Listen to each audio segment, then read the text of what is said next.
Hello, Emma Davis here. I am a veterinary career and business coach and a mum, and I have a sick kid in the back behind me and she's coughing a bit, and so I just had a false start of my first live for tonight. I just wanted to talk with you guys tonight about 5 tips for setting up a business as a veterinarian. And why do you want to do that, or what would that look like? That could be a locum, that could be a sideline business on top of being a veterinarian, that could be stepping out of government like I have and starting up a business. It's basically any direct marketing or selling of your time. And basically you can think of your whole career as a business. And so 5 tips for setting up a business as a veterinarian. So obviously the first tip number 1 even, is to write a list, like a little business plan, and tick off all the basics. So you obviously want to stay registered as a veterinarian. I would just do that even if you're not in practice, just for currency's sake. Make sure that you meet the terms of that so that you are still active part of the profession. Obviously you need your ABN, you need to meet the tax laws of your country. In Australia that's an ABN, an Australian business number. Your insurances, professional indemnity, etc. And yeah, if it's just you, that's probably the basics for you, and before you can actually trade legally. So that's the first step, the first tip. And the second tip is to systemize from the start. So that might mean an Excel sheet with all of your leads on it. So if you're going to be working as a locum and you're interested in working in different practices or fields, then start collating information from the start so that you don't lose time looking things up 3 times over.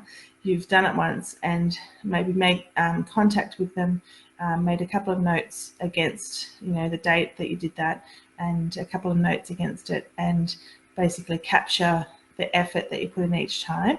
And then it will take less effort next time to find that information and pick up that lead again and work on it further. In our business, which is, we've got 2 businesses, Global Veterinary Solutions and Dr. Emma Davis Coaching. And so we have 2 different sets of leads. There is a crossover, but we keep a record of which is the primary lead, where we met people. I've got a whole box of physical business cards, of course, from before LinkedIn.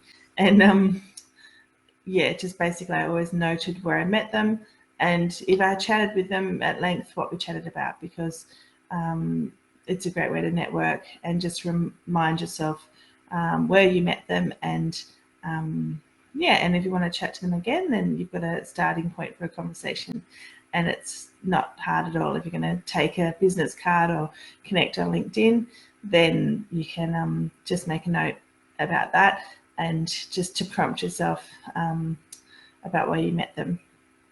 So 5 tips for setting up a business was get your ABN and insurances. It was number 1.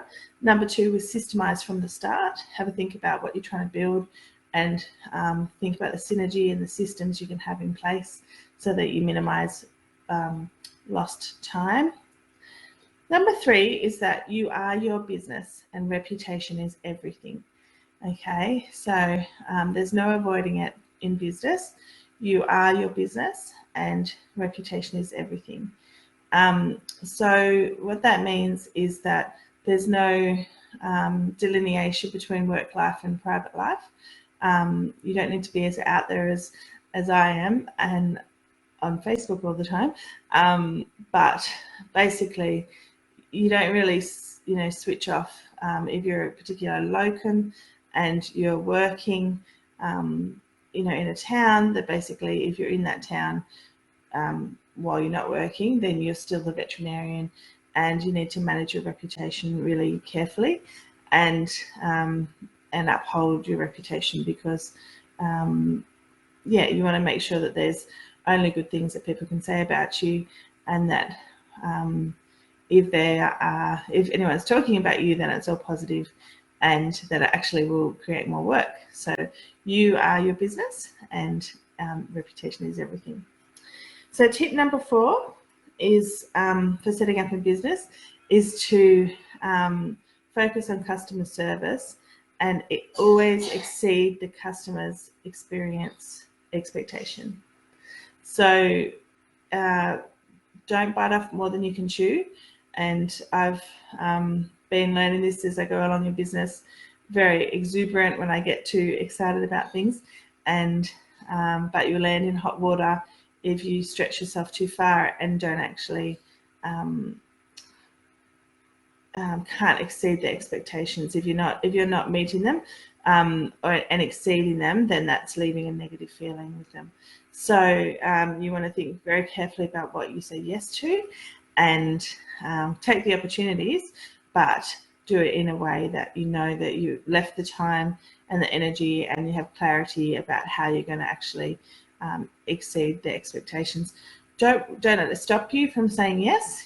Jump in and do something. Particularly females, we like to think that we need to be perfect on things before we would say yes to an opportunity, and don't do that at all. Like, definitely say yes, but allocate the time that you need to exceed people's expectations, so that again, when people are speaking of you, or the last thing they thought about you was that it was a really positive experience working with you. And number 5, the tip number 5 for setting up in business as a veterinarian, hello, thanks for the love, is know your higher, know your why. Okay, Simon Sinek says know your why in everything that you do. So know why you want to be in business.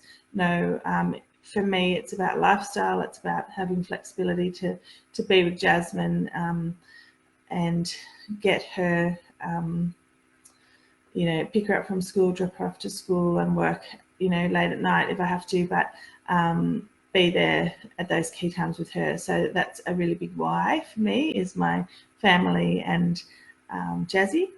And so if you know your why, then you will have the grit that it takes to stick it out, okay? Because the vast majority of businesses fail in the first couple of years, and this is both because of cash flow, which is a hard lesson to learn. So that's something definitely I learned a lot about with Luke Hawkins this week just gone past, and some ideas about cash flow, and also to know your why, because if you know your why, then you can keep going even when you feel like you want to retreat and get back to the safety of a job. So yes, and you probably will hit points where business becomes quite hard. I'm speaking from experience. Okay, so my 5 tips for setting up in business as a veterinarian. Get your business plan in order. It can literally be, a one pager, just a list of all the things that you need to actually do to meet the legal requirements. So in Australia, that's an ABN, insurances such as professional indemnity. I'd stay registered as a veterinarian, even if you're not working as a veterinarian, definitely if you are. And okay, so that's basically a business plan. Have a think about, the requirements. Number 2 is systemize right from the start. Think about your end goal, what you're trying to build, and if you can reduce replication, then please do it. So, write down a note around that person, write down, capture their phone number or the last part of the conversation that you had, or something that you could pick up a conversation again with them again the next time that you meet them. Number 3 is you are your business and reputation is everything. So just keep that in front of mind for everything. Hello. Can't see who's liking me tonight, but that's good. If you are dialing in later, just type in #replay and let me know where you're watching from. But it's late. It's cold in yes tonight. So number 3 was you are your business and reputation is everything. Number 4 is exceed customer expectations. So you want to manage expectations and not overcommit, and always exceed them so that they're left with a really positive feeling. It's better to under promise and over deliver always, and that is, people get a better feeling around that.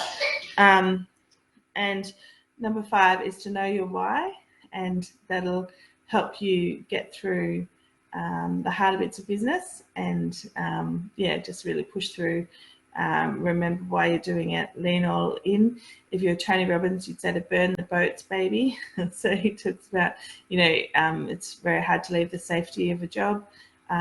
Do that when you're ready, obviously. Build it up as a sideline first, but so know your why, and then that should carry you through in the harder times to keep going. Okay, well, thanks for dialing in tonight, and I look forward to talking to you again. I'll be back tomorrow with 30 Days Live with Dr. Emma Davis. Okay, love your veterinary career. Bye.